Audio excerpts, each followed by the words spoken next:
Léandre Apon. Léandre Apon va contribuer, va participer à ce débat. Toujours à ma droite, j'ai Serge Nyawa, quelqu'un aussi que vous connaissez, il va participer à ce débat. À ma gauche, nous avons Yves Kenao, une personne que aussi vous connaissez très bien, il va participer à ce débat.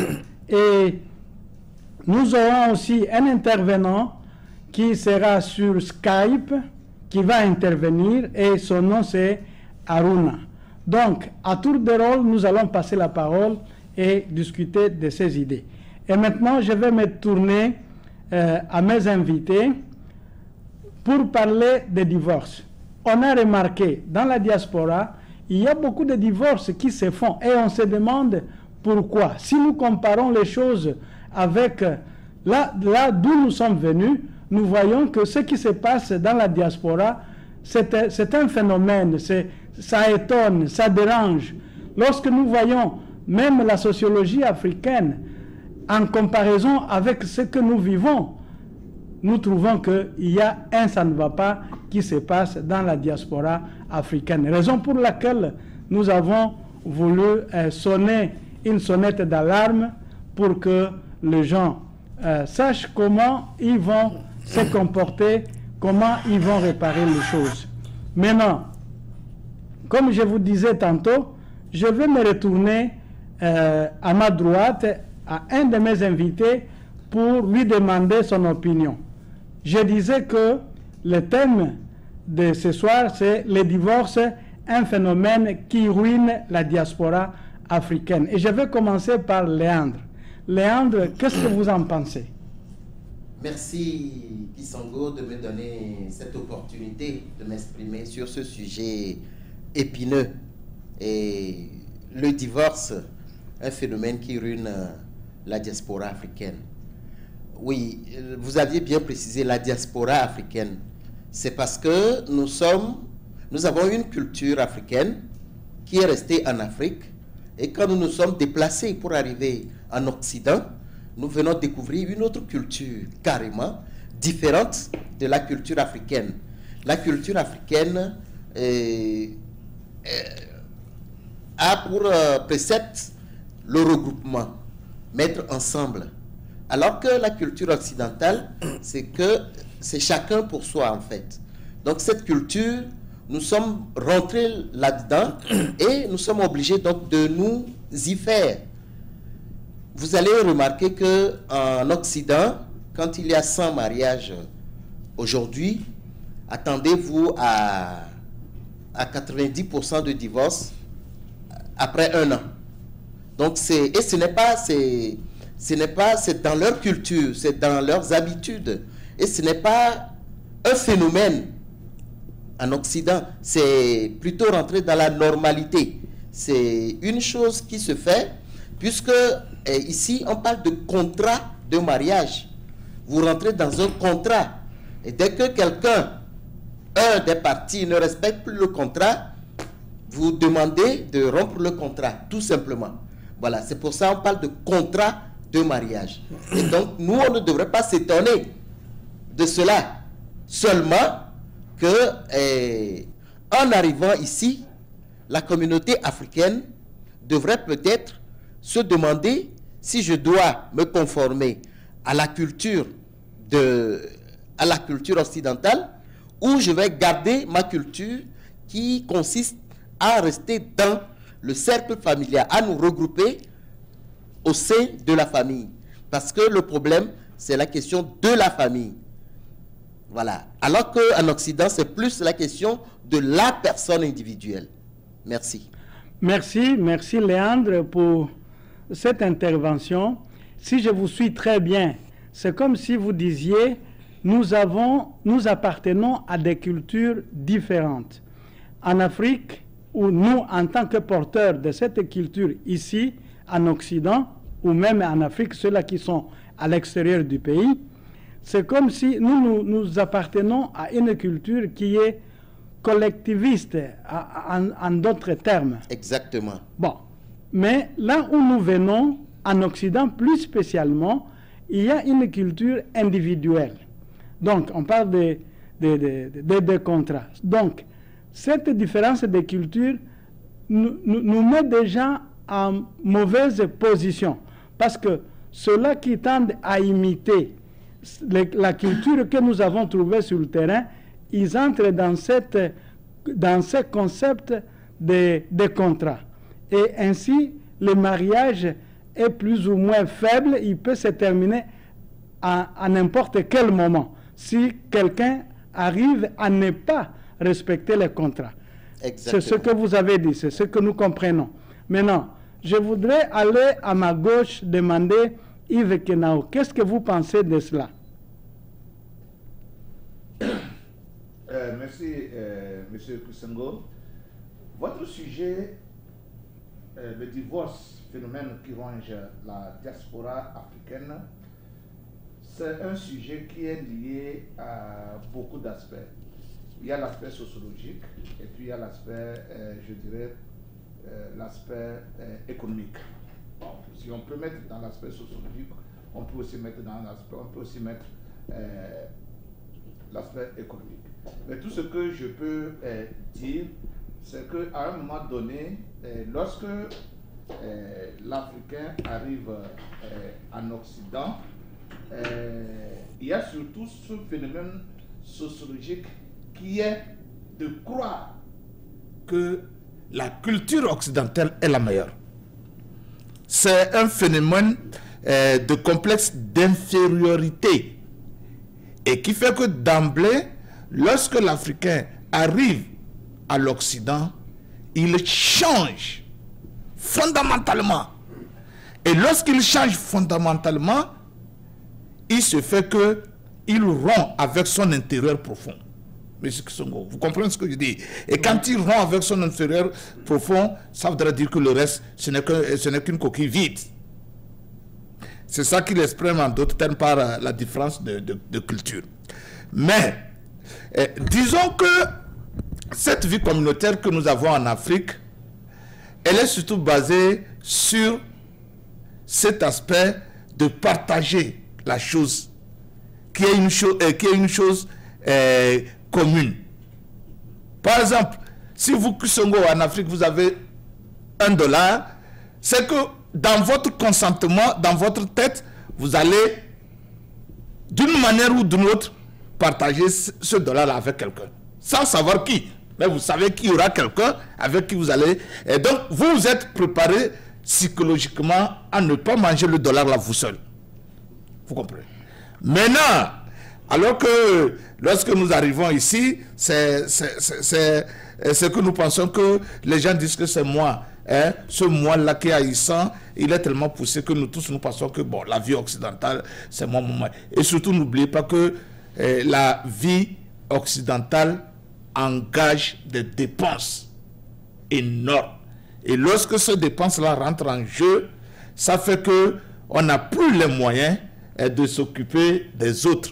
Et quand on ne s'occupe pas des autres, même de votre partenaire, de votre femme, vous avez des problèmes. Je pense que quand nous allons rentrer en détail, nous allons prendre l'aspect, nous allons prendre le problème aspect par aspect, et comme ça, j'aurai beaucoup plus de choses à dire. Mais tout simplement, je peux dire que s'il y a tellement de divorces, parce que bon, moi je suis aux États-Unis, je prends le cas américain, c'est parce que les femmes arrivent ici, elles disent qu'aux États-Unis, c'est la femme qui commande.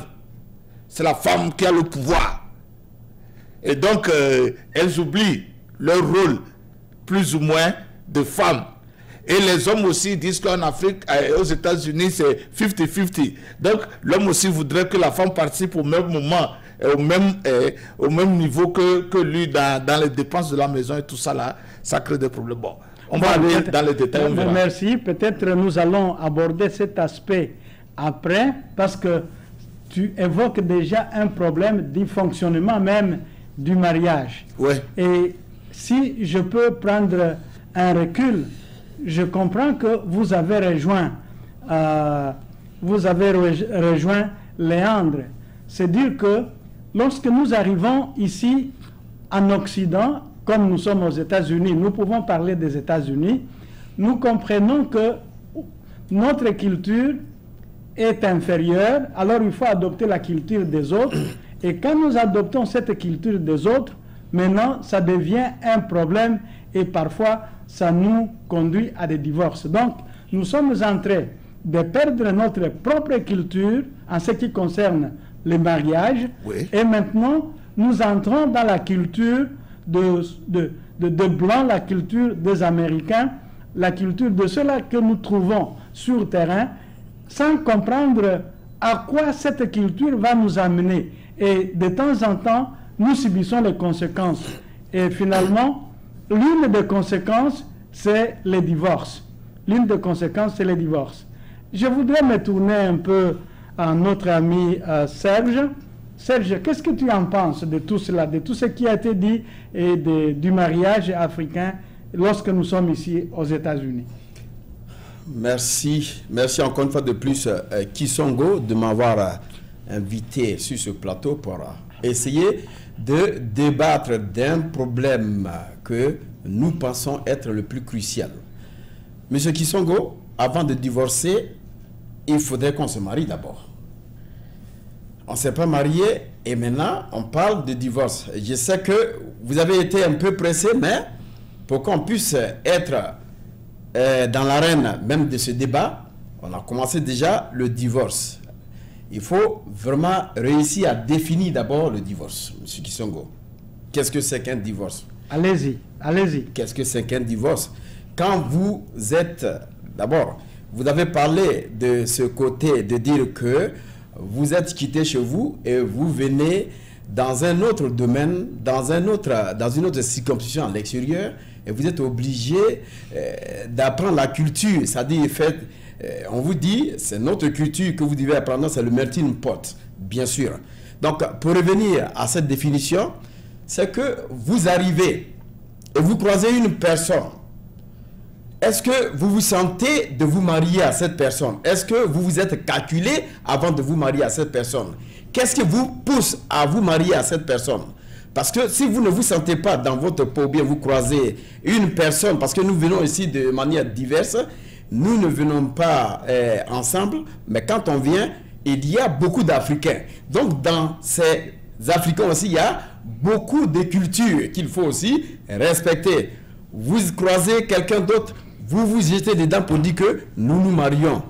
Mais est-ce que vous vous mariez pour l'amour? Est-ce que vous vous mariez pour quelque chose? Est-ce que vous vous mariez parce que vous êtes choisi?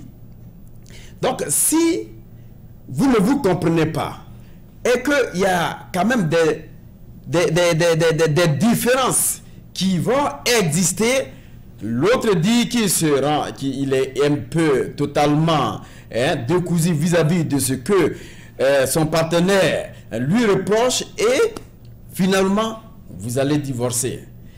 Je voulais donner terre à terre cette définition. Quand deux êtres maintenant qui vivent ensemble, qui sont déjà mariés, qui ne se comprennent pas, qu'est-ce qu'ils font? Ils se séparent. Mais monsieur Kisongo, comme je l'ai dit tout à l'heure, le divorce, vous savez, ce ne sont pas aujourd'hui ceux qui sont à la diaspora qui vivent ce divorce. C'est un peu partout. Vous vous croisez avec une sœur, vous vous mariez, la sœur a peut-être les papiers, parce qu'on ne peut pas se le cacher, la sœur a peut-être les papiers, et vous vous mariez, vous l'aimez bien, et vous voulez former une seule famille, mais d'un moment à l'autre, vous allez voir que c'est la sœur uniquement qui travaille, elle vous supporte, d'un moment à l'autre, elle va croiser ses camarades qui vont dire, mais écoute, tu t'es marié avec quelqu'un qui n'avait pas de papier, pourquoi tu as fait ça? Jusqu'à ce que cette femme, elle prend son courage, elle va essayer de se contenir et maintenant prononcer le mariage. Vous vivez ensemble et vous êtes en train de faire beaucoup de ménage. Mais le divorce intervient aussi quand vous ne vous comprenez pas et qu'il y a des tierces personnes qui rentrent en jeu dans ce divorce, M. Kisongo. En ce moment, vous sortez du cadre de votre maison et vous allez vous déporter chez votre camarade et puis vous discutez des problèmes de la maison. Alors que vous pouvez ensemble régler ces mêmes problèmes à la maison, mais vous vous déportez. Donc c'est une seule personne. vous êtes obligé de suivre les conseils de votre camarade. Ça peut être aussi du côté de l'homme. Ça peut être aussi du côté de l'homme qui se marie à une femme peut-être qui n'avait pas les papiers, qui ne travaillait pas. Mais dès que la femme commence à travailler, bon, il y a un problème. M. Kemaru l'a signalé tout à l'heure pour dire qu'il y a aussi ce côté qui rentre en jeu. C'est que vous deviez maintenant essayer de voir ensemble les dépenses quand vous êtes ensemble. Le garçon amène, en tout cas, il fait beaucoup. La femme, elle se dit, oui, effectivement, d'abord, tu m'as marié, il faudrait que tu assumes les dépenses, il faudrait que tu fasses tout possible, il faudrait que tu fasses ceci, il faudrait que tu fasses cela. Mon argent, je vais l'utiliser simplement pour certaines choses. Le divorce va intervenir là. Parce qu'on ne divorce pas, on ne se marie pas pour aller divorcer. Quand on parle déjà d'un mariage, c'est une institution qui émane de Dieu. Quand vous êtes devant le pasteur et vous dites en anglais « I do », ça veut dire que devant Dieu, vous avez dit que j'ai accepté. Devant tout l'assemblée, devant tout le monde, vous avez dit que j'ai accepté. Mais du coup, vous ne faites pas un an, vous ne faites, il y a d'autres qui ne font même pas, comment on appelle, 3 mois, et en même temps le divorce. Il y a d'autres qui peuvent faire près de 20 ans, et après, il y a le divorce. Donc, c'est un phénomène qui ruine, pas seulement dans la diaspora, mais un peu partout. Monsieur Tsongo. Ok, merci Serge. Je pense que vous avez soulevé un problème sérieux, mais peut-être nous allons y revenir. Mais je voudrais vous ramener en Afrique. Quand vous parliez, vous avez parlé des papiers, vous avez parlé du travail. Cela, pour moi, évoque le problème des fondements même du mariage. Pourquoi vous êtes entré dans le mariage? Et c'est pour avoir des papiers, ou c'est pour avoir du travail, ou supporter quelqu'un d'autre. Ce sont des choses que nous pouvons commencer à parler, à réfléchir là-dessus. Mais je voudrais que nous allions un peu en Afrique. Léandre, quand il a commencé, Léandre a parlé d'un contrat. Ici, d'où nous sommes venus, on parle d'un contrat, que je suppose être un contrat social. Maintenant, le mariage en Afrique n'est-il pas un contrat social? C'est ma première question. Peut-être je vais revenir à Léandre. Mais si c'est un contrat, pourquoi le mariage en Afrique, je parle ici spécialement du mariage traditionnel, avant de venir nous comparer avec ceux qui font les mariages ici? Je veux dire ici en Occident.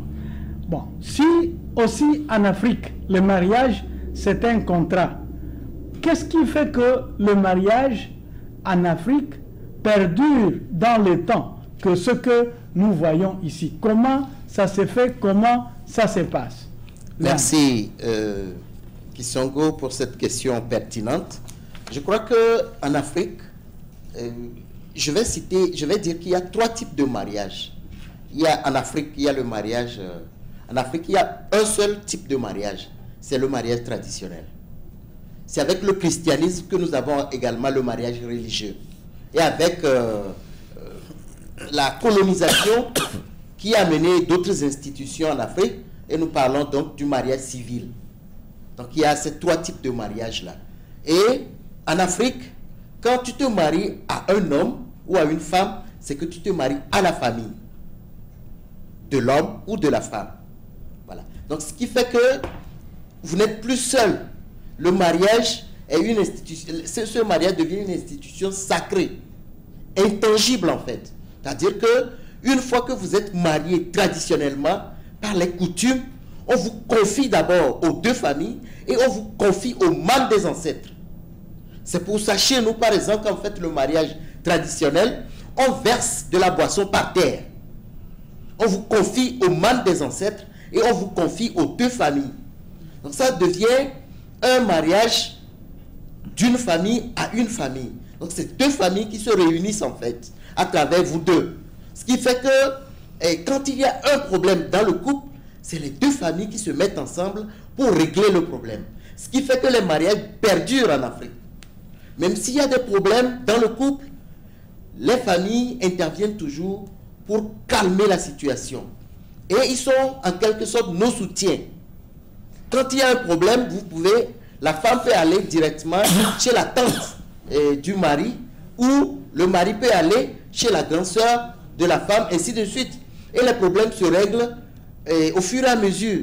Ce qui fait que, même si c'est difficile, ils font l'effort de concilier ou de réconcilier les couples divisés. C'est ce qui fait que le mariage perdure. Maintenant, le mariage chrétien est venu s'ajouter au mariage traditionnel. Et le mariage chrétien est presque la même chose que le mariage coutumier, parce qu'à ce niveau également, on dit que ce que Dieu a uni, personne ne peut le séparer.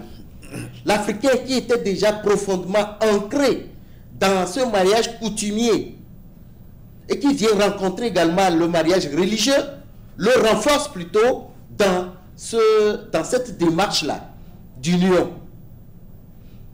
Voilà. Le troisième, c'est le mariage moderne, civil. Ce mariage, plutôt, ne garantit pas la pérennisation du couple. Parce que, je le reprécise, ça s'appelle un contrat. Vous faites plutôt un contrat. C'est pour cela que vous allez voir que dans certains emplois, si vous n'êtes pas marié, civil, si vous n'avez pas le mariage civil, on ne vous recrute pas. Ou, carrément, même si on vous recrute, il y a certains postes au sein de l'entreprise que vous n'allez pas accéder parce que vous n'êtes pas marié. Et c'est pour cela que des gens vont aller se marier juste pour avoir ce poste. Vous voyez, donc c'est pourquoi j'appelle ça contrat. Donc vous entendez avec la femme pour que vous puissiez avoir le poste et voilà. Et vous pouvez donc partager les bénéfices de ce travail-là. Voilà pourquoi il y a donc avec ce mariage qui est un contrat, il y a facilement des divorces. Merci. Merci Léandre, merci. Il y a un élément très important que je dois relever dans tout ce que vous venez de dire, c'est que en Afrique traditionnelle, je vais dire, le mariage n'est pas l'affaire d'une personne, c'est l'affaire de deux familles. Et lorsque vous êtes en difficulté, ce sont les deux familles qui s'investissent, n'est-ce pas, dans l'affaire pour pérenniser le mariage. Évidemment, nous pouvons avoir des divorces, c'est vrai, mais ils sont rares. Pourquoi? Parce que les familles interviennent pour que le mariage perdure au fil du temps. Et je pense que ça, c'est un élément très important, peut-être même un élément qui manque ici en Occident. Il y a Yves Kenao qui voudrait dire quelque chose. Yves Kenao, vous avez la parole. Voilà, Monsieur Kisongo, je pense bien que notre débat de cette nuit se focalise sur plutôt sur la diaspora, le comportement de la diaspora. Comment la diaspora peut transférer ce lien de mariage sacré, comme Léandre l'a dit, au niveau de la diaspora, pour que les filles et les fils de l'Afrique puissent garder ce système de mariage, pour que le mariage puisse perdurer. Mais d'emblée, je voudrais vous faire savoir que nous, ici à la diaspora, nous avons d'énormes difficultés pour garder ce que nous avons en Afrique. Nous avons d'énormes difficultés. Parce que, en fait, ce phénomène de divorce en cascade ne dépend en réalité pas des couples.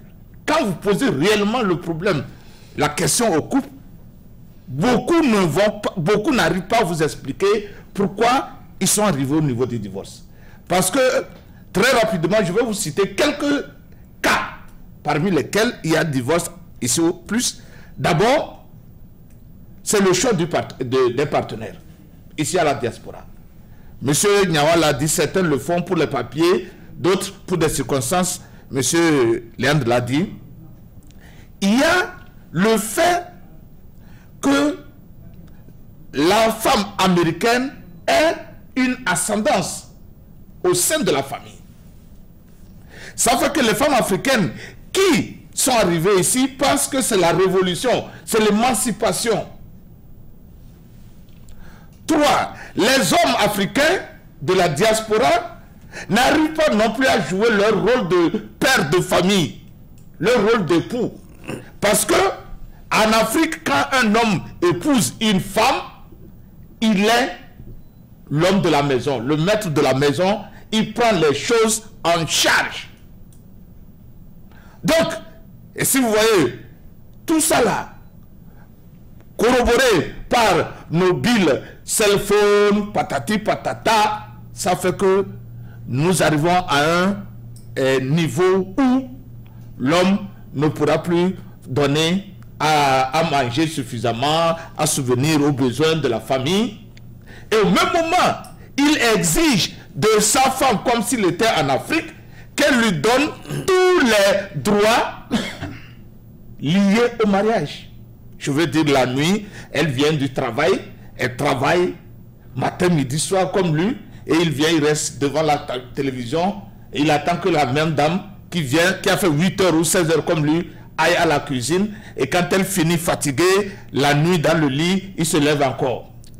Et quand il va s'agir de donner l'argent, et pour ceci ou pour cela, il dit, oh, on doit faire ça, on est aux États-Unis, on doit faire ça 50-50. Ça fait qu'il y a beaucoup de choses. Ça fait que les femmes aussi de la diaspora, les femmes africaines, devant ces situations, elles aussi, elles deviennent rigides. Vous voyez, il y a beaucoup de toi. Quand vous prenez le choix des partenaires, certains, nous, hommes de la diaspora, des fois nous allons en Afrique pour prendre des femmes. Nous ne les connaissons pas tellement, nous n'avons pas vécu tellement parce que nous revenons des États-Unis avec quelques dollars en poche qu'on se permet d'aller dénicher ce qu'on n'arrivait pas à atteindre. Et quand vous arrivez aux États-Unis, qu'est-ce qui se passe? Elle trouve que vous n'êtes pas son numéro. Vous ne devez même pas être sa femme et son mari. De 3, nous les hommes également, ceux qui ont des copines ou des épouses en Afrique. Je parle du cas du Togo que je connais bien. Je connais des Togolais qui versent plus que ce qu'ils en ont à leurs épouses, à leurs copines, à Lomé, pour dire qu'ils sont aux États-Unis, pour dire qu'ils les mettent à l'aise. Et dès que ils arrivent à avoir des papiers pour ces femmes-là, d'arriver, ou ces copines-là, de venir aux États-Unis, et lorsqu'elles arrivent aux États-Unis, voilà que monsieur dit, ah, maintenant que tu es arrivé, je vais te trouver du travail. Et quand elle revient à la fin de 2 semaines, on lui donne la chose, elle regarde, elle compare à ce que son copain lui versait à Lomé, ça dépasse largement si elle était à Lomé pour gagner. Et maintenant ça commence. Alors quand j'étais à Lomé, je ne faisais rien, et tu me donnais plus que ce que je gagne maintenant, et on est sur le chemin de divorce. C'est qu'il y en a tellement plein que si nous pouvons réduire notre mode de vie, l'allure que nous donnons à notre vie à l'extérieur, peut-être qu'on arriverait à garder une moitié de ce que nos parents ont fait. Merci. Avant de passer à Serge, je voudrais rappeler quelques éléments qui ont été soulevés, les éléments qui sont importants dans l'avancement de ces débats. Premièrement, nous sommes allés un peu en Afrique pour voir la stabilité même du mariage en Afrique était due à quoi? Et là, nous nous sommes dit que le mariage n'est pas une affaire de 2 personnes, des amoureux. C'est une affaire de famille.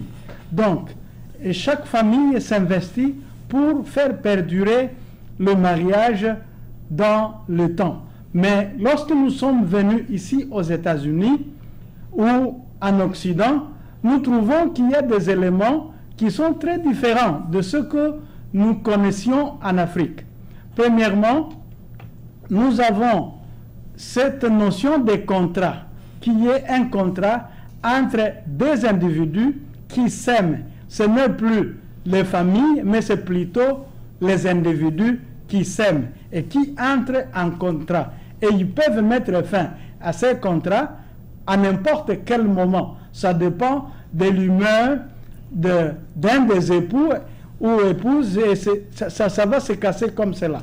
Mais aussi, il y a un élément que nous, Africains, que nous rencontrons ici en Occident, c'est l'ascendance. On a parlé de l'ascendance des femmes. Donc, la femme veut toujours prendre le dessus, et lorsque vous venez de l'Afrique, vous trouvez que non, je suis tombé dans un milieu où je ne suis pas vraiment capable de nager, parce que en Afrique, vous êtes habitué à voir l'homme prendre l'ascendance. Ici, en Occident, c'est la femme qui prend l'ascendance. Ça, c'est un élément aussi de conflit et qui pose problème. Deuxième chose, parfois, le mari n'arrive pas à jouer son rôle d'époux. Son rôle d'époux. En Afrique, lorsque quelqu'un était marié, il se connaissait que, en tout cas, je suis responsable de ma famille. Il faisait tout ce qu'il pouvait faire, tout ce qui était à la hauteur de ses moyens pour faire nourrir sa famille. Mais ici, parfois, il y a des gens qui sont paresseux, qui ne veulent pas travailler, mais qui veulent s'appuyer sur des femmes. Et ainsi, les femmes vont aller en révolte et dire non, je ne peux pas supporter ça, vous devriez faire ceci, cela, ainsi de suite. Et cela va les entraîner sur une voie de divorce.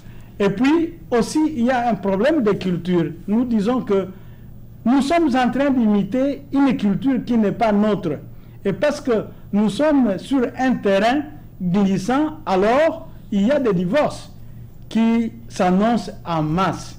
Il y a des divorces qui s'annoncent en masse. Et c'est un phénomène sur lequel nous devons beaucoup réfléchir.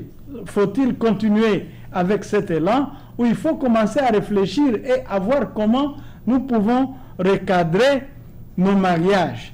Alors, Serge, je voudrais revenir à toi pour donner plus d'explications ici aux États-Unis. Nos mariages ne sont pas stables. On a évoqué l'ascendance des femmes, on a parlé des époux qui ne sont pas responsables de foi, on a parlé de la culture ou des cultures qui sont différentes. Qu'est-ce que vous en pensez de tout ça? Ou si vous avez encore d'autres éléments à ajouter, vous êtes le bienvenu. Merci encore une fois de plus Kisongo, mais je voulais quand même faire un pas en arrière parce que on ne peut pas essayer de quitter en Afrique parce que tout à l'heure, M. Kenao l'a dit, basons-nous sur la diaspora. Mais vous avez dit que le mariage est un contrat, mais c'est uniquement aux États-Unis. Je pense que c'est partout, hein. En Afrique, le mariage aussi, c'est un contrat. Parce que dès que ça devient civil, ça devient contrat. Mais le mariage en Afrique, qui est le plus grand mariage même, c'est le mariage traditionnel. Mais on oublie cela. Dès que vous avez fini le mariage traditionnel, vous êtes complet.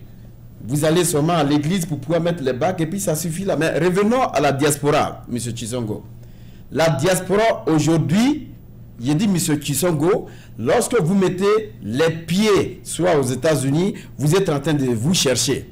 La première chose, est-ce que vous avez les papiers, vous êtes légal pour pouvoir travailler ici aux États-Unis? Vous n'êtes pas légal. Donc, vous êtes obligé de rester dans ce enclos de recherche jusqu'à ce que vous tombez peut-être sur une petite vipère ou bien vous tombez sur une bonne femme avec laquelle vous allez mettre vos forces ensemble.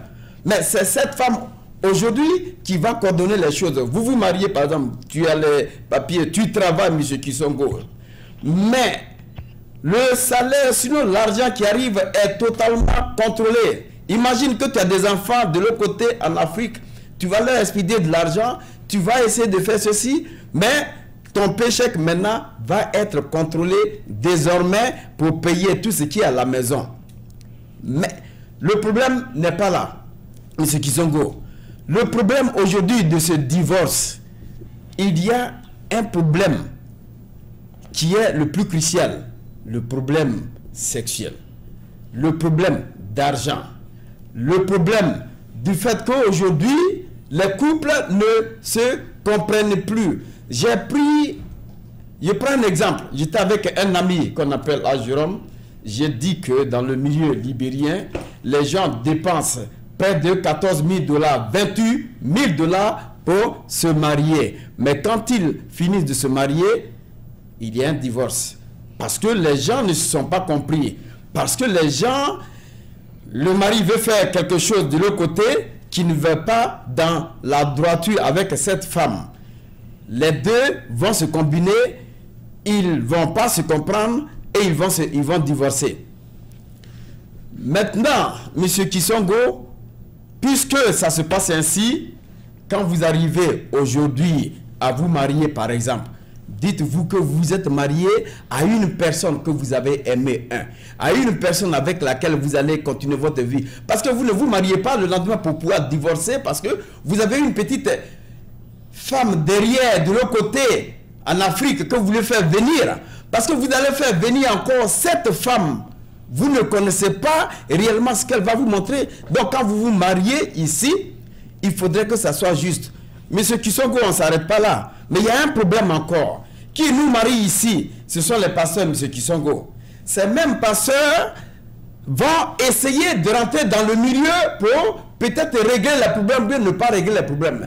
Soit votre femme va à l'église. Elle est tout le temps à l'église. Le mari, des fois, il ne va même pas à l'église. Déjà, ça pose un problème. Le pasteur va intervenir pour dire que, ah, mais vous et votre mari, ah, et mon mari, il est occupé, mon mari, il ne vient pas à l'église. Ah, Dieu n'a pas dit ça, hein, ton mari ne vient pas à l'église, donc il y a un problème.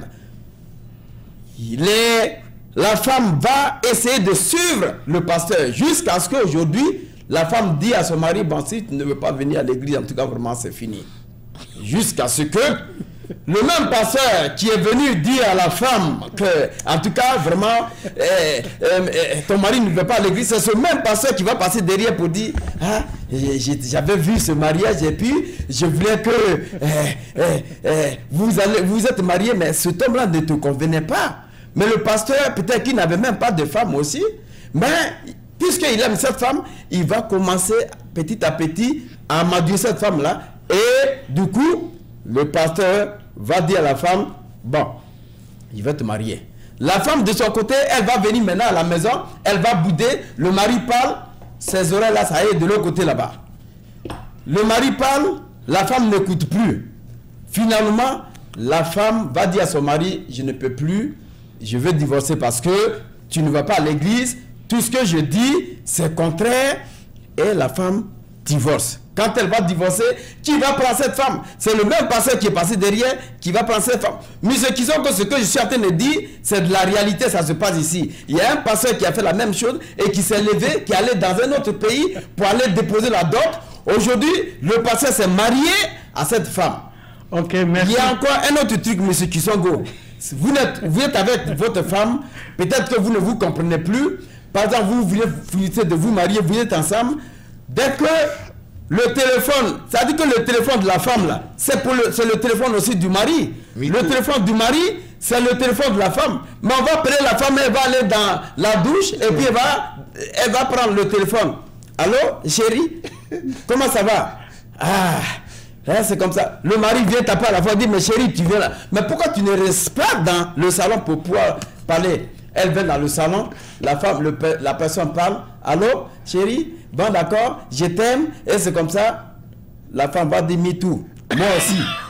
Mais toi aussi, comment? Tu dis moi aussi, mais tu ne dis pas, chérie, je t'aime.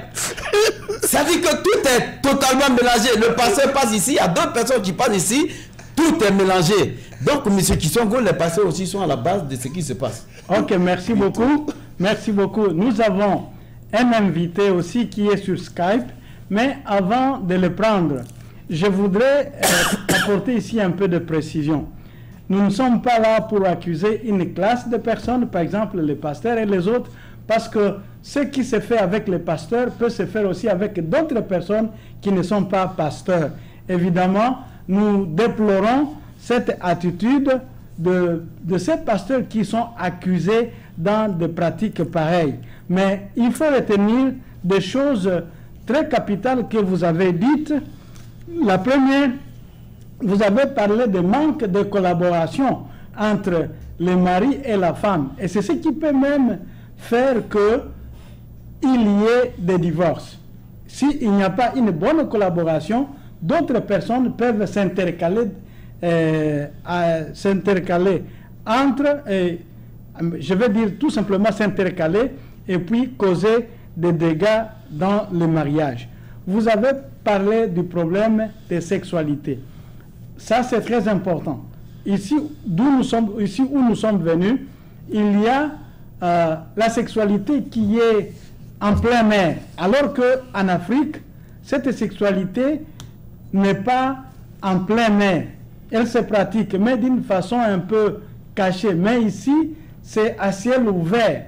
Et si quelqu'un se jette dans des jeux pareils, c'est sûr que ça va apporter de mauvaises conséquences dans le foyer. On peut parler même de l'argent. S'il n'y a pas de collaboration dans la gestion même de l'argent familial, ça peut aussi créer des problèmes. Mais tout ça, il y a beaucoup d'éléments que nous pouvons prendre en compte pour expliquer l'instabilité, les divorces même des mariages ici. Maintenant, je voudrais me tourner à notre invité qui est sur Skype. Aruna, si vous nous suivez, vous avez la parole. Quelle est votre opinion dans tout ça? Qu'est-ce que vous voulez nous dire? Merci, vous êtes les bienvenus. Je ne vous reçois pas, hein? Aruna, est-ce que vous nous suivez? Voilà, je vous reçois maintenant. Je m'excuse de prendre le débat à Il y a le son qui est très bas, on n'arrive pas à te suivre. Ok, ça va, ça va. Voilà, donc vous m'entendez maintenant? Oui, oui, très bien. 5 sur 5. Merci. Je m'excuse de prendre le débat vraiment à mi-chemin, et donc je vais tout de suite rentrer dans le débat. J'ai vu comment chaque panéliste a planté le débat, mais je vais attaquer la racine du problème. Je vais attaquer la racine de cette problématique. C'est un topic et c'est un débat extrêmement important, et je pense que nous allons arracher cette gangrène.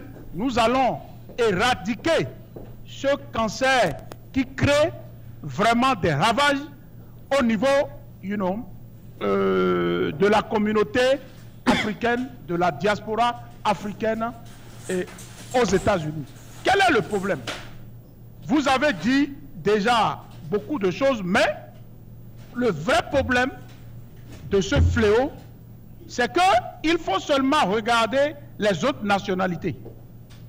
Regardez les Chinois, regardez les Indiens, regardez les Chinois, regardez les Philippins. Est-ce qu'ils ont ce problème? Ils n'ont pas ce problème. Regardez autour de vous les autres communautés. Pourquoi c'est toujours les Africains qui ont ce problème de divorce mal placé en leur sein? C'est ça la grande question. La grande question, c'est ça. Ce n'est pas question de sexe, etc. Il y a ça. Mais nous sommes en train de vouloir questionner l'ADN, le génotype africain qui permet cela. Je vois. Donc, le problème, c'est quoi? Quand le couple qui vient de l'Afrique, où il se rencontre ici, pourquoi à la fin, ou dans le processus, pourquoi il y a ce problème? Regardez par exemple l'Indien, quel que soit ce que l'Indien est. Quelqu'un a parlé de la culture, c'est un nouveau contexte, c'est faux. Les Indiens, les autres nationalités ne changent pas parce qu'ils sont dans l'environnement. Ils ne changent pas leur culture, leur façon de vivre dans le foyer avec leur époux ou leur épouse. Ce n'est pas possible. Quel que soit le statut, par exemple, d'un Indien, même si son mari, d'une Indienne plutôt, même si son mari est en deçà de son niveau, il y a toujours ce respect et cette culture. Ce qui est contraire au niveau de l'Africain ou de l'Africaine. Vous voyez? Donc, ça veut dire que nous avons un problème de complexe. Nous avons un problème fondamental. Donc, par rapport à ça, c'est là où il faut toucher l'abcès. Parce que, regardez les ophtalmologues, les Pakistanaises, les Indiens, mais ils sont des grands docteurs. Et vous allez voir même leurs maris qui sont des taximans. Leurs maris qui sont des contracteurs, qui ne viennent même pas à leur cheville en ce qui concerne l'argent que leur épouse fait chaque année. Mais il n'y a jamais de problème. La femme indienne est toujours cette femme qui respecte le mari et qui est toujours soumise selon leur culture par rapport à son époux. Mais l'Africaine ne le fait pas, ne peut pas le faire, elle ne veut pas le faire. Et c'est là où il y a problème. Est-ce que vous voyez? Regardez par exemple le monde des nurses. Le monde des nurses, je veux parler des Nigériens, des Ghanéens, des Sierra-Léonaises, que quand elles réussissent à avoir leur diplôme de nursing, alors qu'au départ, tout est, comment dirais-je, organisé à deux, et quand elles commencent par avoir la main lourde en matière financière, c'est là où vous allez beaucoup m'excuser, l'arrogance commence. Et c'est comme ça que les problèmes commencent. Alors que quand vous prenez le Chinois, ou vous prenez le Pakistanais, l'Iranien, les autres communautés, ils ne font pas ça, même s'ils sont aux États-Unis. Même si la culture ou soit la tradition américaine le dit, ou soit ils ne copient pas le système. Elles sont toujours originales dans leur tradition, tout en étant dans un autre environnement. Alors que l'Africain va faire du snobisme, va faire une copie-coller, et finalement, il y a cas de divorce. Et quand il y a divorce, et vous savez que ces deux personnes, c'est le couple qui réussit mieux ici. Quand il y a divorce, les conséquences, vous savez, c'est toute une désorganisation au niveau du foyer, c'est toute une conséquence sociale au niveau des enfants, c'est l'éducation vole en éclats, et etc., etc., et l'aventure américaine finit. C'est la question qu'il faut vous poser. Nous sommes tous restés plusieurs années aux États-Unis. Regardez autour de vous, regardez les autres communautés. Ça ne se passe pas. C'est le respect de l'époux, c'est le respect de l'épouse, et on ne voit pas les stéréotypes financiers. Il n'y a pas cette influence où je dis, voilà, je fais plus d'argent que mon époux, et par rapport à cela, il faut, comment dirais-je, blasphémer, il faut piétiner, il faut fracasser les principes sacro-saints du mariage, les principes sacro-saints de la tradition africaine. C'est ça le grand problème. Est-ce que vous voyez? C'est un problème. Je vais vous donner un exemple, si vous me le permettez, parce qu'il faut illustrer ce fléau. C'est un fléau extrêmement important. Je vais vous dire un exemple. Je me tais les noms. Un haut gradé de l'Afrique a été commis ici pour de hautes responsabilités. OK? Et ce dernier, étant très ambitieux par rapport à sa famille, a dit, bon voilà, je suis aux États-Unis, tout ce que j'ai fait comme économie, je vais acheter une maison pour que mes enfants puissent aller à l'école dans de très bonnes conditions. Donc, ce qu'il fit, il a pu acheter une très belle maison.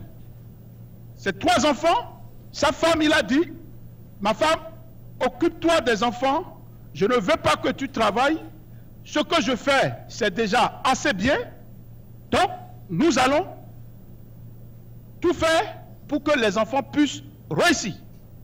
D'accord.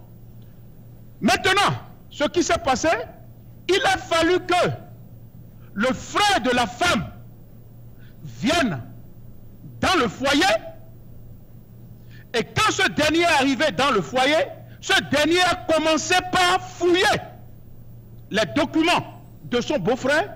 C'est de là qu'il a su que son beau-frère gagne un salaire élevé de près de 14 000 $ par mois. Et c'est comme ça que le problème, les malheurs, le cauchemar de cet ami a commencé. Comment ça a commencé? Son beau-frère, c'est-à-dire le petit frère de sa femme, lui a dit, provoque ton mari, parce que tout le temps il dit qu'il n'a pas d'argent. Voilà ce qu'il fait. Il a beaucoup d'argent, il gagne beaucoup. Et comment tu vas faire pour que tu puisses avoir même la maison et une partie de l'argent, provoque-le, rends-le nerveux pour qu'il puisse te toucher. Et c'est comme ça que la manigance, la stratégie machiavélique a commencé, et l'autre, n'en pouvant plus, a commis l'erreur de porter la main sur sa femme.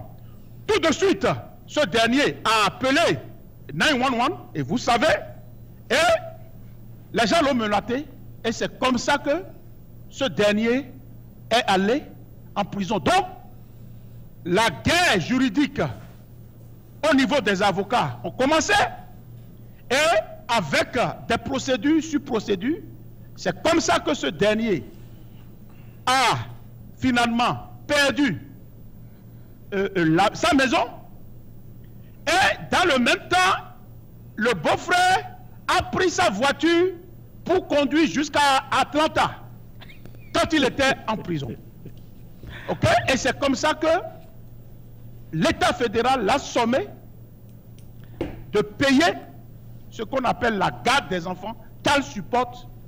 Merci Aruna. À la fin. Donc, ça, il y a plusieurs illustrations. J'aimerais que ce débat-là, on puisse, ça sera débat partie, une partie. Donc j'aimerais que nous puissions faire illustration des exemples pour qu'on puisse aider vraiment la communauté africaine. Il faudrait qu'on laisse ces problèmes qui arrivent dans les familles en général pour attaquer le problème, le mal à la racine, le mal de la communauté africaine. Ce qui fait que le divorce vient, ce qui fait que le mariage à la longue finit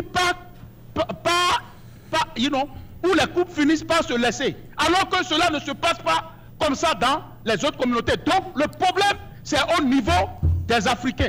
Merci Aruna, merci. Je crois que nous avons compris l'essentiel de ce que vous avez dit. Et je voudrais dire aux téléspectateurs que je m'excuse franchement parce qu'on n'a pas de femmes dans ce débat. Nous avons essayé de trouver des femmes, on ne les a pas eues.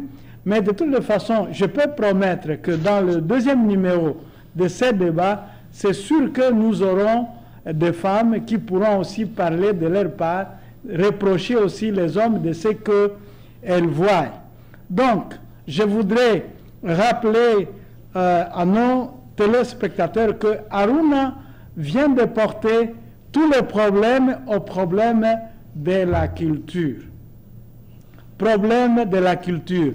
Culture comment nous, en tant qu'Africains, nous sommes en train de changer notre culture, contrairement à ce que font les autres nations ici en Occident. Et c'est ce qui nous porte, qui nous amène beaucoup de malheurs, qui nous amène beaucoup de problèmes. Et Aruna a parlé d'un exemple, par exemple, les infirmières, lorsque elles reçoivent leur diplôme, commencent à travailler, elles font beaucoup d'argent, il y a maintenant l'arrogance qui commence. C'est une accusation, je ne sais pas ce que les femmes peuvent dire à ce sujet, mais quand même, ce sont des accusations qui sont là. Il y a l'arrogance, il y a changement de mentalité, changement de culture, et cela amène les gens au divorce. Je voudrais aller à Léandre. Qu'est-ce que vous pensez de ce que notre frère Aruna vient de dire? Merci Kisongo de me donner encore cette opportunité, et je remercie également l'honorable Aruna pour cet éclairage. Donc en fait, il n'a fait que détailler ce que moi j'avais dit au début en parlant de la culture, parce que le mal de l'Africain, c'est de facilement copier l'autre, de penser que lui, sa culture est inférieure, et facilement, quand l'Africain se retrouve devant un Blanc, il laisse tomber toute sa valeur et s'attache à la valeur de l'Occident, de l'occidental. Et c'est ça que l'honorable Aruna a reprécisé en donnant l'exemple des autres communautés indiennes, pakistanaises, même mexicaines et tout ça. Parce que c'est des communautés qui gardent leur culture, même en pleine vie occidentale. C'est des personnes, par exemple, je connais des Indiens, je connais la culture indienne. Les Indiens sont ancrés dans leur culture à tel point qu'ils se retrouvent même au pôle Nord, le pôle le plus froid du monde, ils garderont toujours leur culture. Pareil pour les Chinois, pareil pour les autres cultures. C'est seulement les Africains. Dès qu'ils changent de situation géographique, ils changent également de culture, ils laissent tomber leurs valeurs. Et c'est la triste réalité. Et c'est seulement chez les Africains que cela se retrouve. Et malheureusement, le communautarisme n'est pas la chose la mieux partagée chez les Africains.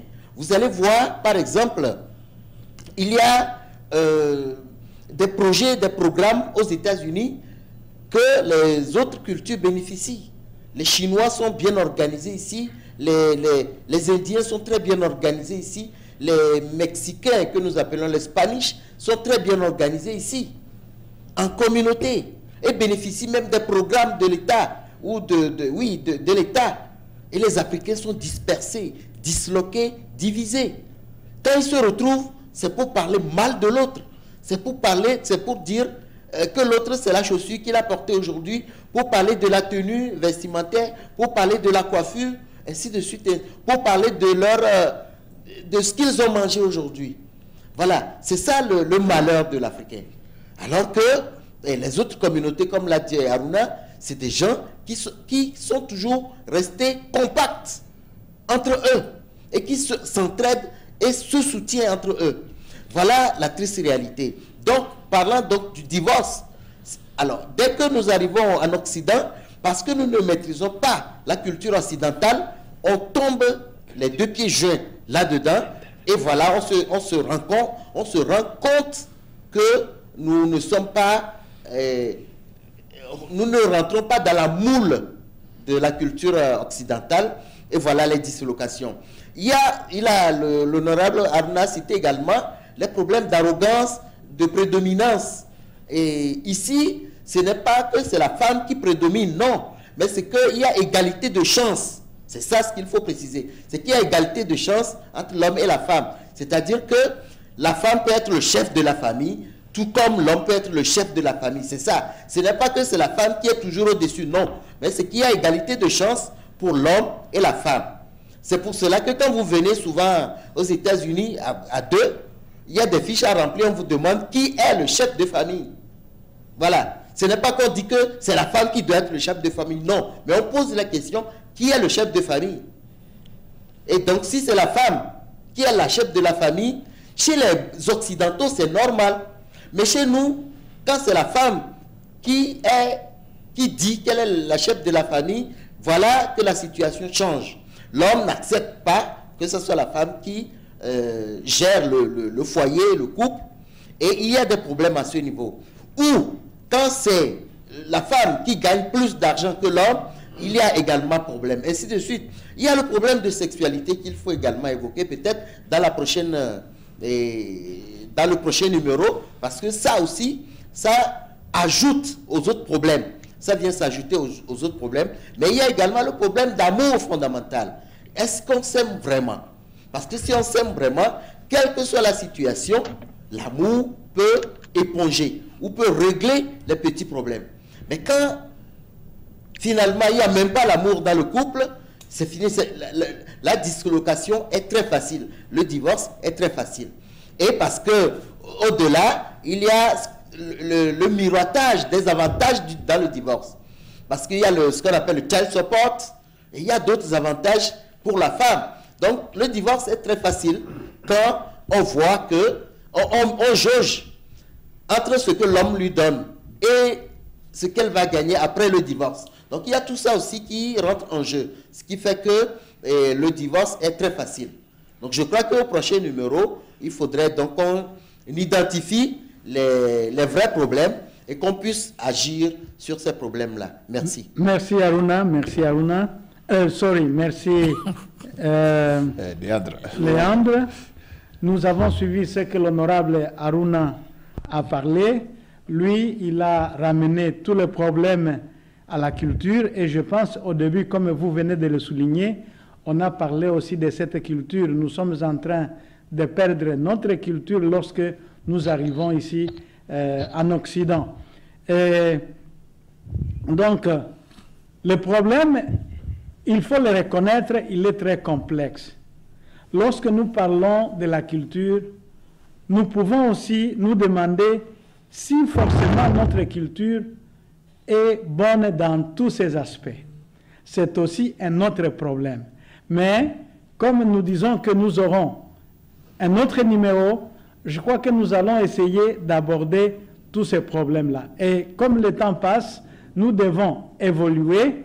Je voudrais demander à Yves Kenao d'intervenir sur tout ce que nous venons de dire ici. Et après cela, nous viendrons à Serge. Voilà, Monsieur Kissengo, vous voyez, quand nous parlons de culture, quand l'honorable Aruna ramène tout au niveau de la culture, je dirais qu'en fait, si vous remarquez, l'Africain même n'a pas conservé sa culture. Ce n'est pas seulement même au niveau de la diaspora. Prenez les couples en Afrique qui quittent d'un village à la capitale, par exemple. Leur comportement est aussi différent. Le comportement est aussi différent. Je vous dis que ce problème concerne l'Africain parce que l'Africain, sur l'ensemble, a été déraciné et c'est ça le problème. Sa culture, pour lui, il a dans sa conception même, il n'y a pas culture. Ce n'est pas ça. C'est ça. C'est ça. Dans la conception de l'Africain, tout ce qu'il fait, ce n'est pas ça. Il reste quelque chose. Même s'il pouvait régner lui-même, il allait le faire. Prenez, nous parlons de choses, nous parlons toujours de culture. Je viens maintenant au niveau du mariage. Il y a quelqu'un qui appelle sur téléphone. Nous sommes obligés d'interrompre Yves Kenao, de prendre le coup de téléphone et de suivre ce qu'il va dire. Allez-y. Oui, bonsoir chers auditeurs. Bonsoir. Bonsoir. Mon nom c'est Bachabi. Bachabi Ibrahim. Allez-y Ibrahim, nous vous écoutons. Je suis avec attention le débat tout à l'heure. Et j'ai suivi un peu aussi le frère Aruna. Et j'ai suivi certains aussi sur le podium. Et c'est un problème très sérieux et ça a attiré mon attention. Parce que beaucoup de femmes ont décidé dans ce pays et s'il faut vraiment parler pour que solution soit trouvée à ce problème. S'il vous plaît, est-ce que vous pouvez enlever votre speaker? Soyez un peu loin de votre speaker parce que nous vous suivons avec un peu de difficulté. Ok. Et vous me recevez maintenant? Oui, nous pouvons. Oui, on te reçoit, mon frère Bachabi. Alors, mon ami, On voudrait tout simplement que vous nous parlez directement au téléphone. Ne mettez pas ça sur le speaker. Parlez-nous directement au téléphone. Ah, vous voulez que je mette en main libre? Ah, ne mettez pas sur la main libre. Ne mettez pas sur la main libre. Ok, non, je ne suis pas sur la main libre. Ok, allez-y, posez la question alors. Vous donnez les opinions. Ok, merci bien. Donc, ce que je disais tantôt, c'est un problème très récurrent. Et cette émission vaut la peine d'être suivie et d'intervenir là-dessus pour vraiment aider, si possible, nos frères et sœurs qui se perdent dans ce problème. Et merci bien pour ce débat que vous avez posé. Je vous en remercie infiniment.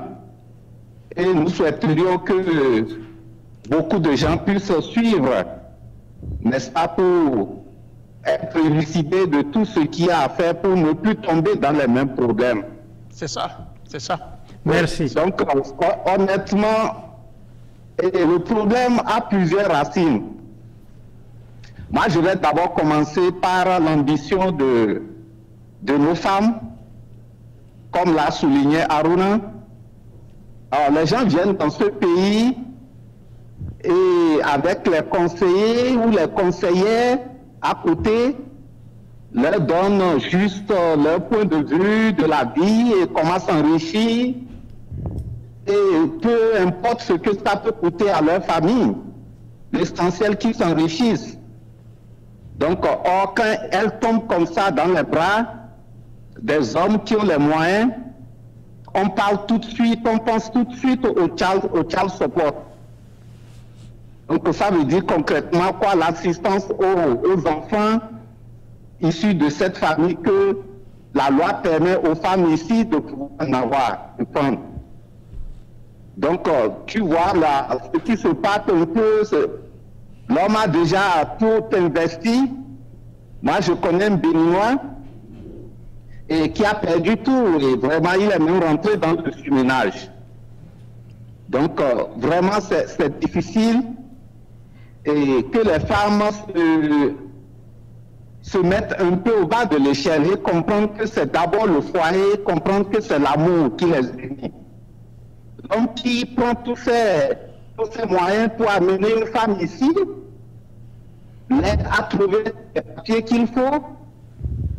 C'est-à-dire, il faut réfléchir et ne plus chercher à plonger cette personne dans une situation où vous allez vous séparer et jusqu'à aller hériter comment dit-on, des avantages de la famille et pousser la personne au dehors. Ça veut dire nous n'avons pas la crainte de Dieu. Ok, le deuxième aspect, honnêtement, et ce pays aussi, les hommes ont aussi leur part de responsabilité. Et ça, il y a certains hommes qui s'occupent tellement du travail et ils oublient de s'occuper de la femme. Peu importe ce que vous apportez à la femme, soyons honnêtes, les relations sexuelles sont des relations, vous me permettez, c'est en ligne que je parle de ça de cette manière. Je ne veux pas faire du tabou, vous m'excusez. Je sais que c'est une chaîne de télévision. Que l'homme ne perde pas. En tout cas, qu'est-ce que je dirais? Allez-y, on comprend ce que vous voulez dire. Qui joue son rôle au lit, c'est tout. Dites ça comme ça. Très bien, merci bien. Donc, la personne vient du travail, la femme est là, et elle n'a pas ce dont elle a besoin.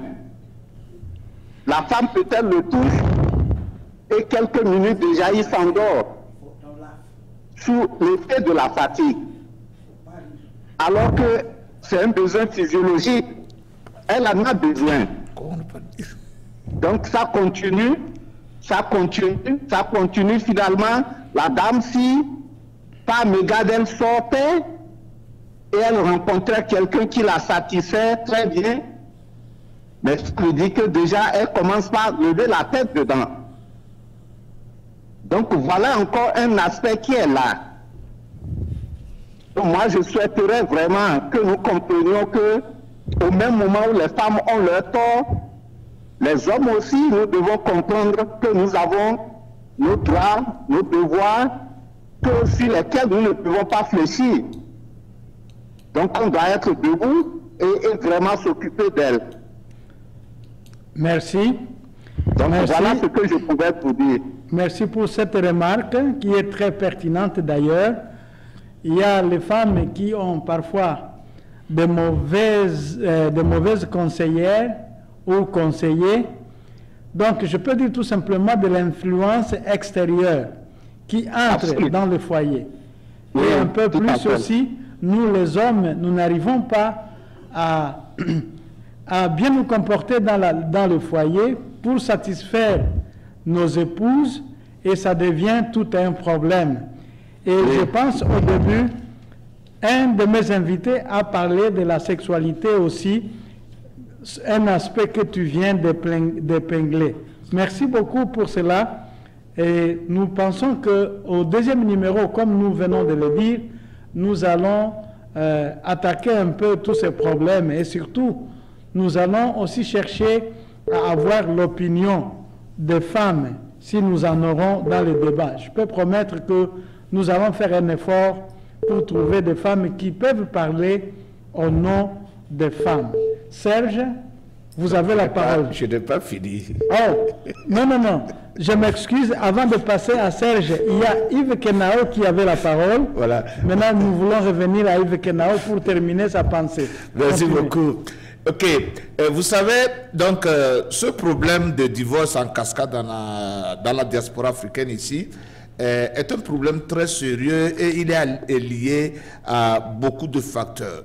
Tout ce que je peux dire, c'est que en choisissant nos partenaires, nous devons extrêmement faire attention. Nous devons faire notre travail, nos recherches, nos homework. Nous devons savoir réellement ce que nous voulons. Est-ce que nous voulons juste passer un temps avec cette femme-là, ou bien nous voulons que cette femme-là soit la mère de nos enfants, ou bien nous voudrons que cette femme-là soit à la fois la mère de nos enfants, notre épouse, notre partenaire, notre soul, comme les Américains le disent, ou bien nous voulons tout simplement nous amuser. Parce que si nous voudrons que cette fille-là ou cette femme-là soit notre épouse, la mère de nos enfants, nous devons être très tôt au début clairs, définir l'objectif que nous voulons avec elle. Et comme cela, nous n'allons pas dire des choses que nous ne pouvons pas faire. Je vous dis que l'une des raisons de cette divorce-là aussi, c'est nous les hommes de la diaspora. Des fois, nous disons des choses qui font dormir debout. Mais comme la femme, en général, vous m'excusez, elle aime toujours qu'on lui dise ce qu'elle veut entendre, elles acceptent. Donc, nous devons être sûrs que ce que nous avançons, nous allons le respecter. Nous allons l'accomplir. Et de deux, si c'est en Afrique que nous allons pour chercher cette femme-là, qu'on prépare la psychologie de la femme, de la dame. Car, si vous lui dites que vous êtes riche, que l'argent aux États-Unis, c'est le dollar que vous utilisez, attendez-vous que lorsqu'elle va arriver, vous allez être à la hauteur de cela. Et puis, nous allons dire à nos sœurs que révolution n'est pas, émancipation n'est pas révolution. Vous imaginez que ici, quand bien même on dit que la femme a le pouvoir, c'est qu'elle a toujours besoin de l'homme.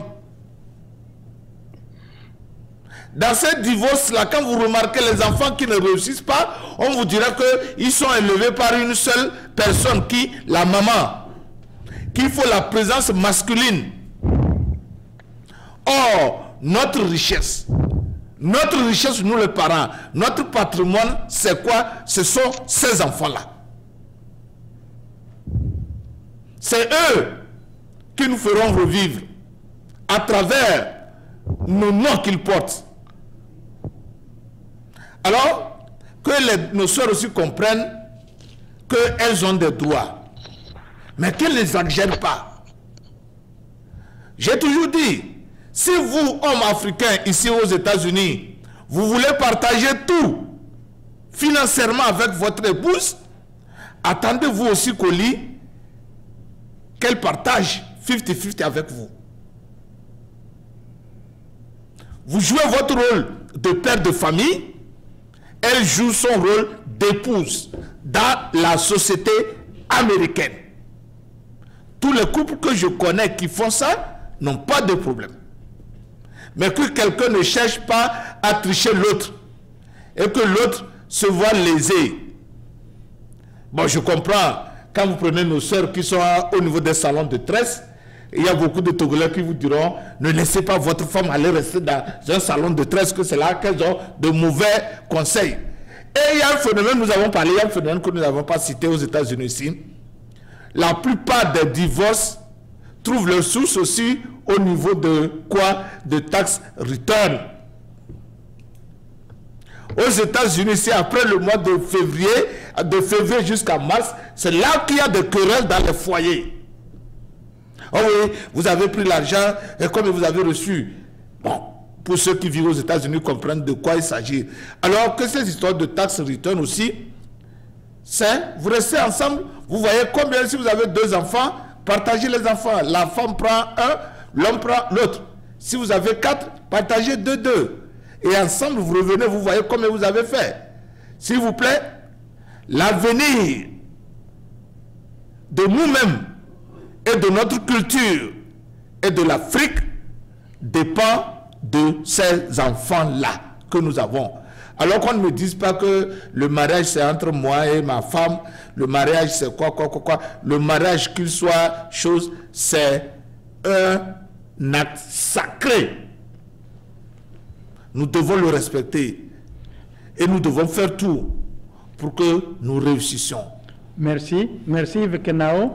Je vais passer à Serge et le temps nous presse. Nous allons y aller un peu rapidement pour qu'on arrive à la conclusion de ce premier numéro. Serge, vous avez la parole. Merci. Donc, Kisongo, je pense que on a beaucoup dit. L'honorable a pris la parole, mais j'ai aussi noté. Donc, il y a un problème, le problème d'argent, le problème d'infidélité, le problème de mariage surtout précipité, le problème des évolutions de caractère, le manque d'affinité. Il y a aussi la présence pesante de la belle famille. Il y a aussi ce qu'on appelle l'insoumission. Hein? Il y a aussi ce qu'on appelle l'insoumission. Il faut dire que même nous sommes africains. Nous sommes africains. On a dit que nous venons de l'Afrique et nous sommes déportés ici aux États-Unis. C'est l'Africain. Donc, on ne doit pas continuer de blâmer toujours l'homme. On blâme l'homme. Au même moment qu'on blâme l'homme, il faudrait qu'on fasse un peu... on essaie quand même de voir de quoi est soumis l'homme. L'homme, quand vous êtes en Afrique, l'homme, c'est toujours la personne qui a été toujours à l'honneur de tout, celui qui travaille, celui qui apporte l'argent. Mais quand on vient ici, il y a un changement. Donc, il y a aussi du fait que tu as peut-être les enfants et que la femme, elle n'a pas d'enfants. Donc, quand ça arrive à ce niveau, les défenses sont telles fois que la femme souvent un peu refusée, il y a un manque de compréhension.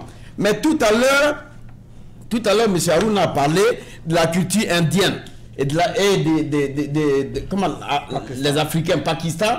Mais il faut comprendre que aujourd'hui, les Chinois, c'est de l'individuel, c'est du collectivisme. Les Pakistanais dont il est en train de parler, c'est aussi le même sens, c'est le collectivisme. Il y a aussi les Messimes. Ils se retrouvent toujours ensemble. Mais l'Africain, les États-Unis, la France, c'est l'individualisme. Si bien que il n'y a rien qu'on peut faire. Notre culture, c'est notre culture. Hein? Notre culture, c'est notre culture. Tout à l'heure, monsieur Harouna a parlé de choses, comment je peux appeler ça? Notre ami qui a parlé là, il a dit que, oui, l'homme aussi ne fait pas son boulot parce que la femme fait au moins ses 5 boulots. Et quand elle arrive à la maison, ben, l'homme veut... L'homme fait 5 boulots, donc il n'arrive pas à satisfaire la femme. Mais on va faire le vice-versa. l'homme aussi peut faire au moins c'est un boulot, mais il gagne plus. Mais la femme fait au moins c'est 3 boulots. Quand elle arrive à la maison aussi, elle est fatiguée, elle ne peut pas satisfaire l'homme. Donc, le problème peut partir aussi de là. Donc, il faudrait qu'on mette tout ça ensemble.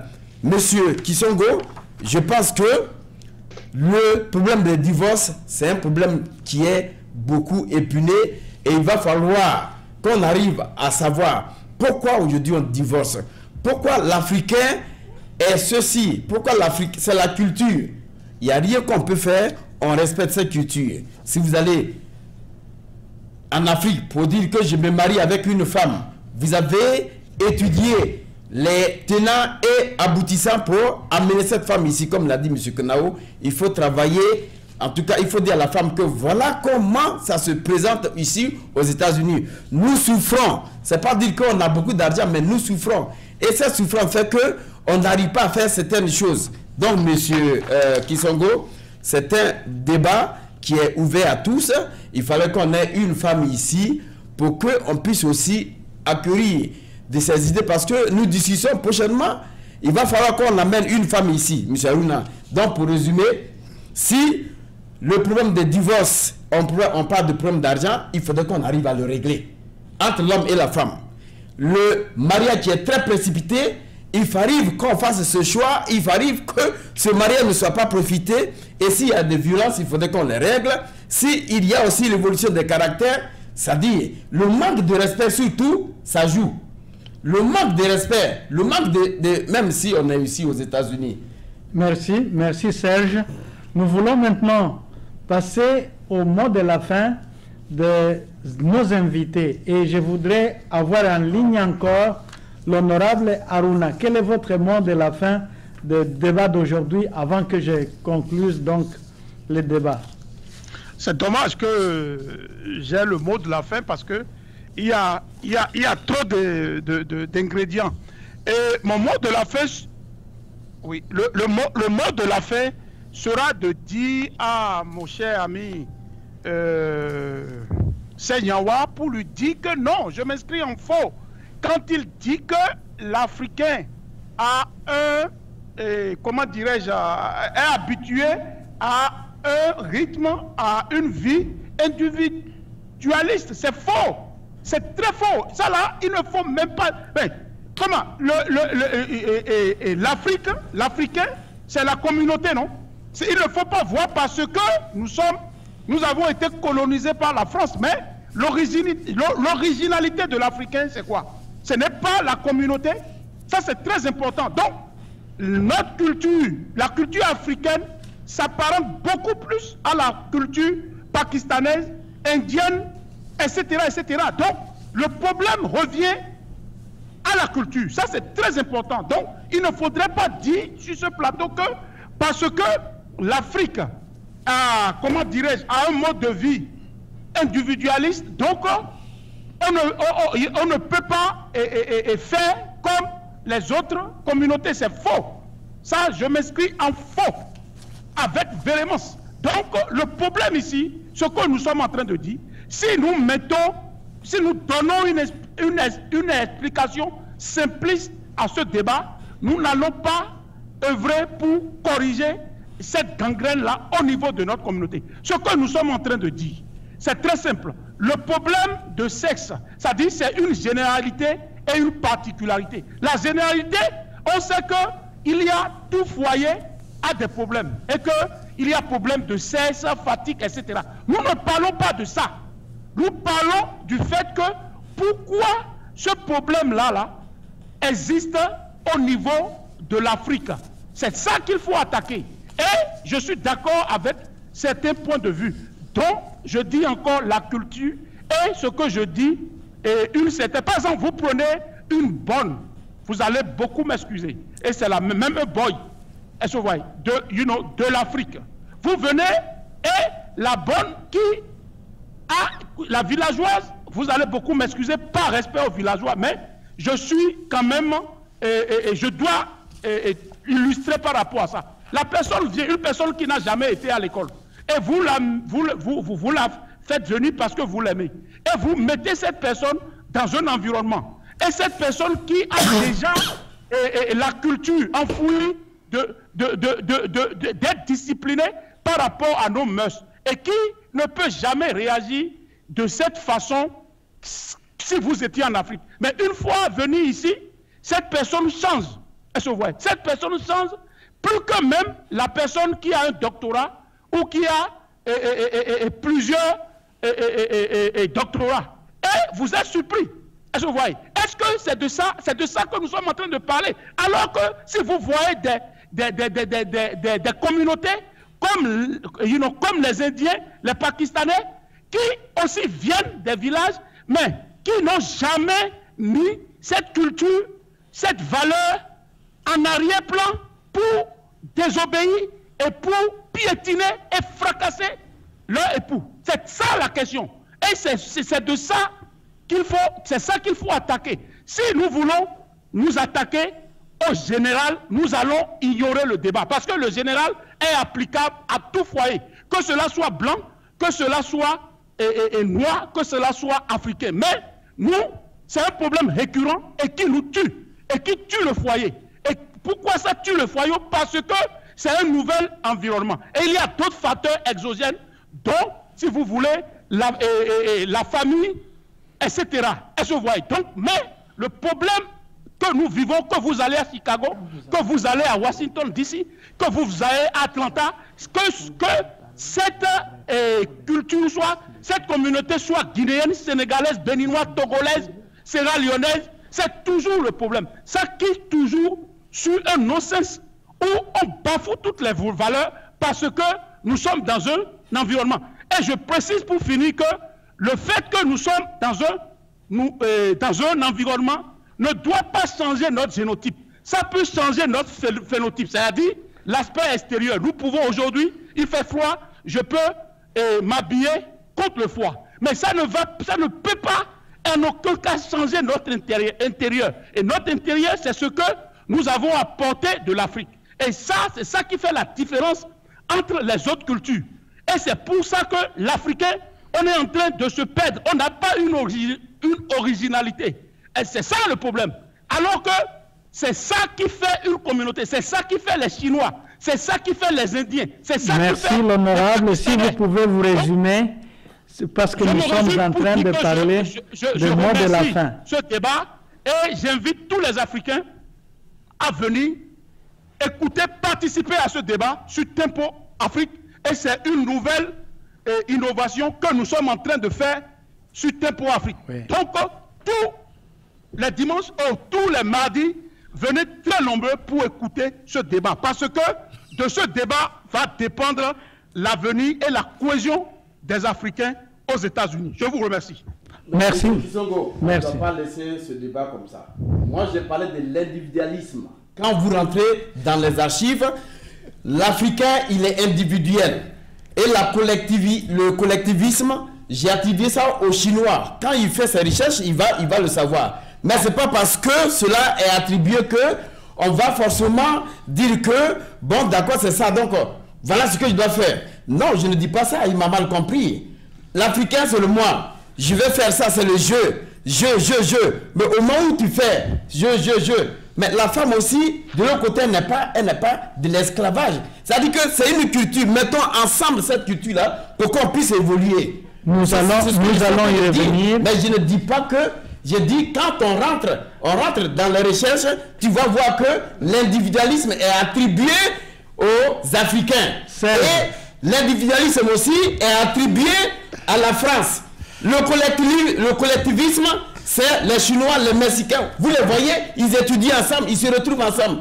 Pourquoi nous pouvons aller épouser la culture de ces gens-là? Ils sont chez eux, nous sommes chez nous, on applique notre culture. Pourquoi forcément on va appliquer leur culture? Ce qui est sûr, nous devions nous retrouver ensemble pour dire que, ma femme, nous sommes ensemble, voilà ce qui se passe, voilà ce qu'on doit faire. Mais si on ne doit pas le faire, et qu'il y a toujours des choses... Mais nous venons à la diaspora, et quand nous venons à la diaspora, il y a certaines choses, je l'ai dit, on ne vient pas ici, on n'a pas les papiers sur la tête, pourquoi on vient ici? On n'a pas les papiers sur la tête. Nous tendons vers la fin de l'émission. C'est ce que je suis en train de dire. Serge. Mais quand je parle de l'individualisme et puis le collectivisme, Ce n'est pas dire que c'est forcément cette communauté qu'il faut se rattacher.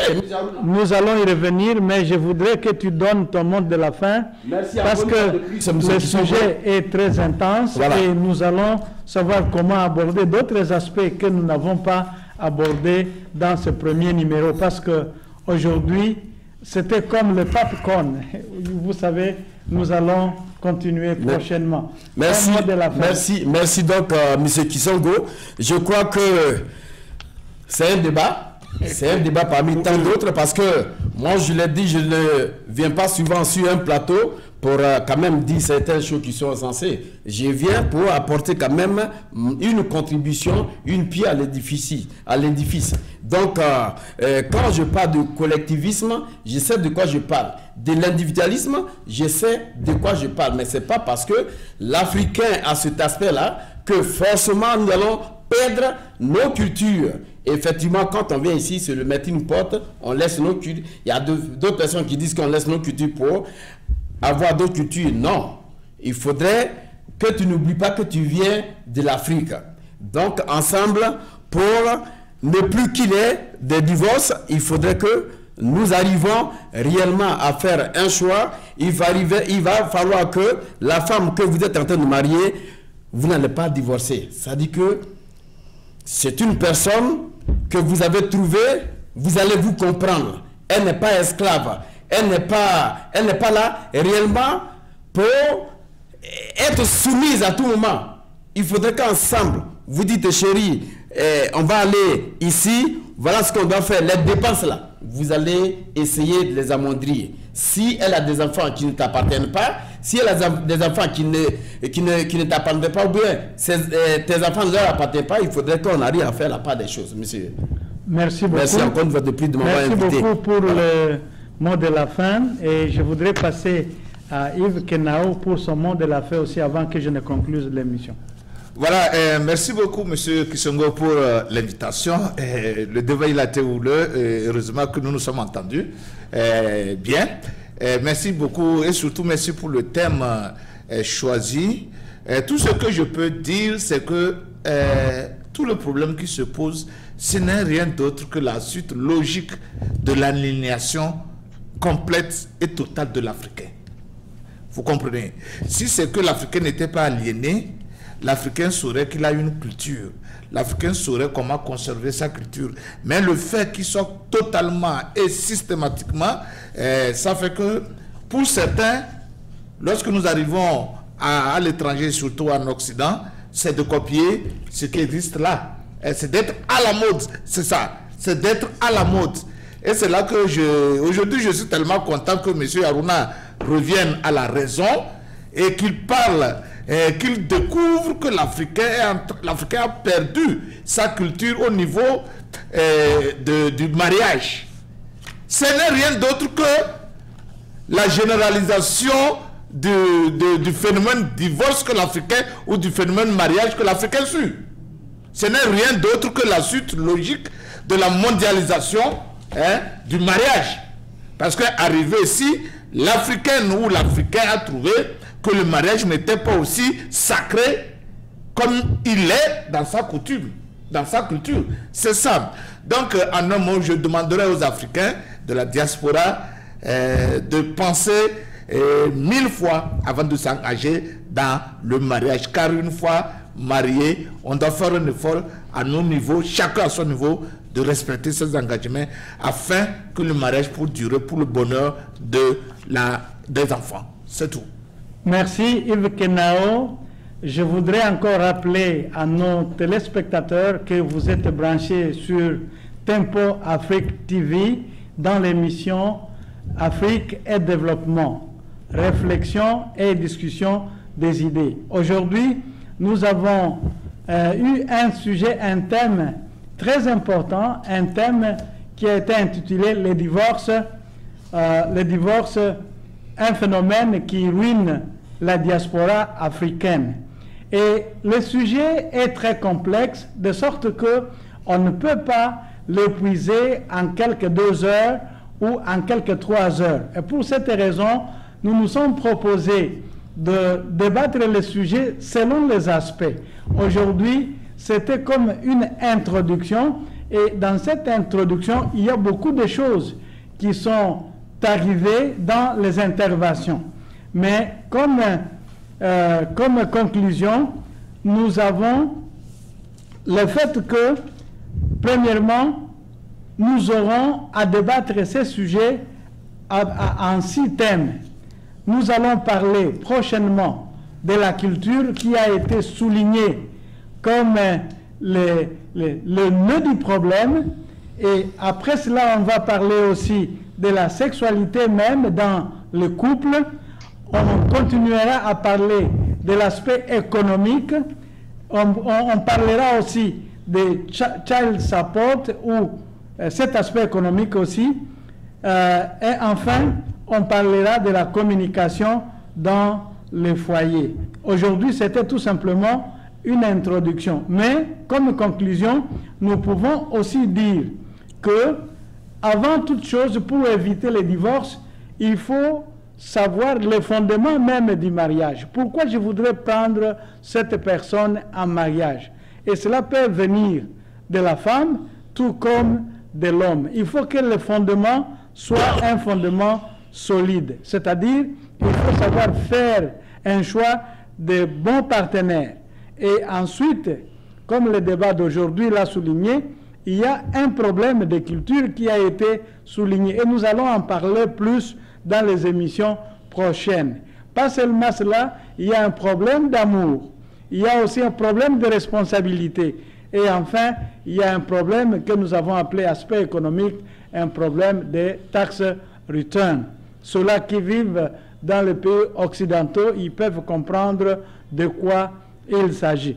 Donc, je voudrais vous dire tout simplement, soyez branchés à Tempo Afrique TV avec ces débats très très importants, et aussi nous attendons votre contribution, comme Ibrahim qui nous a appelé et nous a parlé de son opinion. Aujourd'hui, je voudrais tout simplement dire grand merci à tous les téléspectateurs qui nous ont suivis, et j'espère que vous serez encore très nombreux dans les émissions prochaines. Merci aussi à tous mes invités d'aujourd'hui, notamment Léandre Apon, Serge Nyawa, Yves Kenao, Aruna, tout le monde, et même Malik qui est à la régie d'antenne. Nous disons grand merci et nous espérons que prochainement nous allons aussi lancer ce débat et nous allons demander votre participation. Et prochainement aussi, je peux promettre, nous aurons aussi des femmes qui viendront défendre les opinions, la façon dont ils voient le problème. Merci beaucoup, portez-vous bien et à la prochaine. Bye bye.